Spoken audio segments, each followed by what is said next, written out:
juu ya neema ambayo Kristo ameweza kuiachilia katika maishani mwetu. Na mimi nimepitia katika hali nyingine ambayo Bwana alinifufua katika kifo na akanitia mafuta, akasema ya kwamba watie watu mafuta na watu wakaweza kutembea katika hiyo neema ya uponyaji, neema ambayo Bwana anaweza kuponya watu katika viwango vyao ambayo kiwango hawakuweza kupita, wakaanza kufika katika kile kiwango katika jina la Yesu Kristo. Tunaachilia pesa Bwana anapoachilia hii maombi ya mwisho katika hii neema na mafuta matakatifu ambayo Kristo anaenda kukomboa maisha yetu. Wacha tukaweze kuomba Baba kwa jina la Yesu Kristo, mwana wa Daudi, mwana wa Mungu, uliyenitoa katika makaburi, uliyenitoa katika kuzimu, uliyenitoa katika mambo ya aibu, na Bwana ukanifikisha katika mimo. Na siku ya leo tunapokuwa katika kanisa hili katika mji mkuu wa Nairobi, Bwana twanena ukombozi, twanena ushindi. Kama kuna mtu ameng'ang'ana katika maisha ya ndoa, Bwana unamrejesha kibiashara, unamrejesha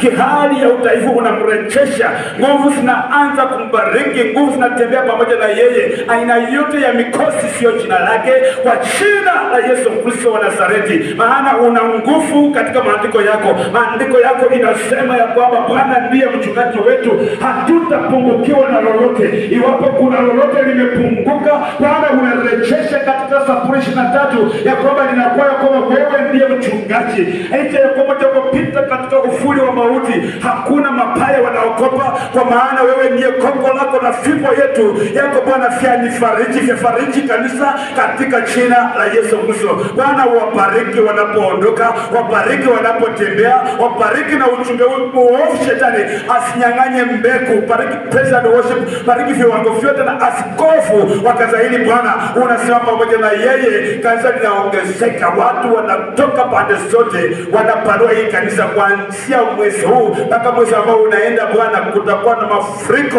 ya watu katika madhabahu haya. Watu watajaa, haijashi Bwana unawaleta kutoka mbali, unawakusanya na miujiza. Asante Jehova, asante Roho Mtakatifu, asante kwa ujasiri Bwana. Ni asante, ninaomba ninapoamini ya kwamba watu wa Bwana watanyakuliwa pamoja na wewe. Tuseme wote kwa jina la Yesu Kristo, naomba na kuamini.